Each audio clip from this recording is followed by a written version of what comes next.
आइए चलते हैं ब्रह्म बाबा के दरबार में प्यारी सी भजन का घोटा लगाते हैं श्री राम ऑर्केस्ट्रा के माध्यम से।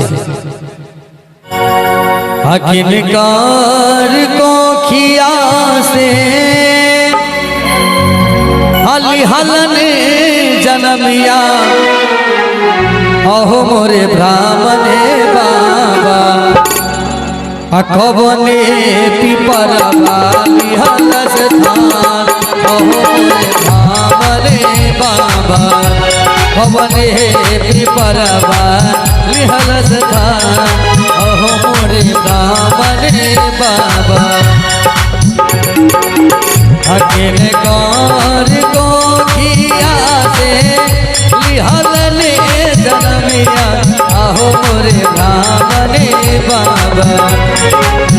अखिल कौर को किया से लिहलने जनमिया अहो मोरे ब्राह्मणे बाबा। भवने पिपर लिहल स्थान अहो मोरे ब्राह्मणे बाबा।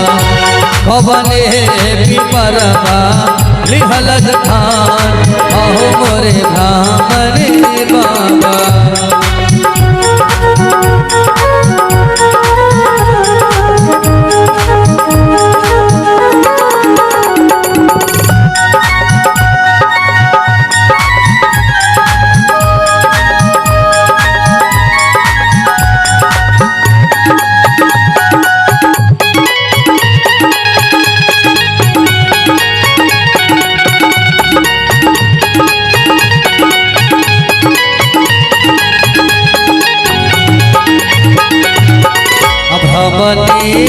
को खिया से लिहलन जनमिया अहो मोरे ब्राह्मणे बाबा।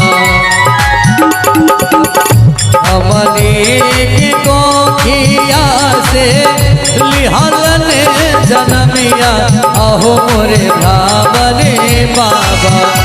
कवन बापू छेने पर दुलनुआ अहो मोरे ब्राह्मणे बाबा। कवन बापू छेने पर दुलनुआ अहो मोरे ब्राह्मणे बाबा।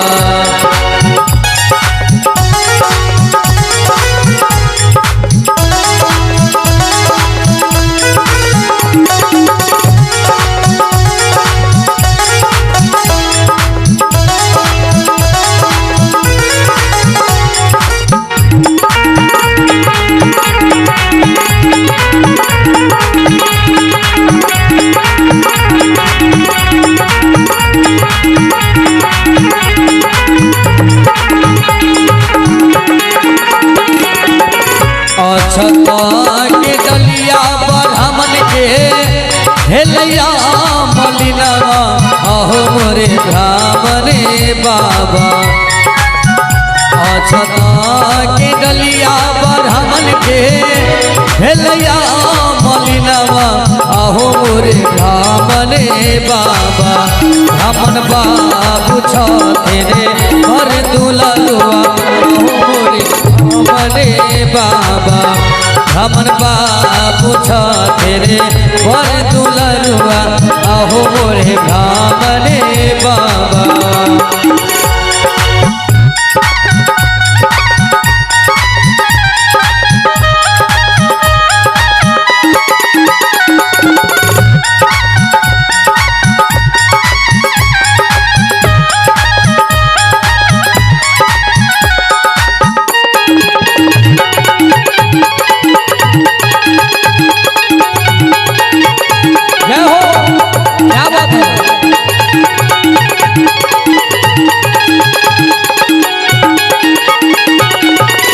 जोरे जनुआ ब्राह्मण के हेलैया मलिनवा अहो मोरे ब्राह्मणे बाबा।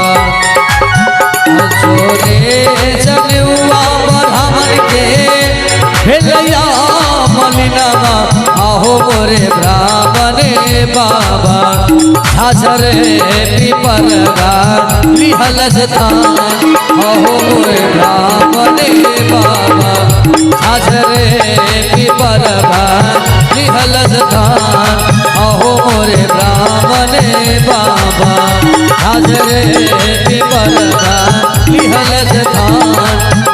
मोरे ब्राह्मणे बाबा।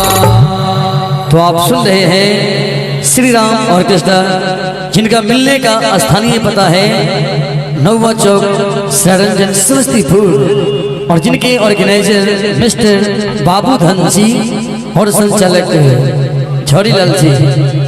आप तमाम सभी ग्रामवासियों का हार्दिक अभिनंदन करते हैं और हार्दिक स्वागत करते हैं।